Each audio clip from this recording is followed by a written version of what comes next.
Light is very special. It actually travels like a baseball. This can be seen with a very simple experiment.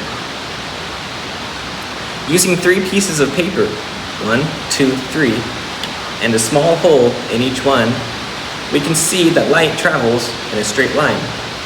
Observe. Right now, you can see the candle through all 3 holes. But if I just take 1 piece of paper away,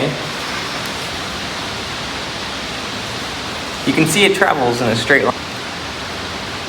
You can see the candle through the holes, but if I move just 1 piece of paper, now you cannot see the fire through the holes.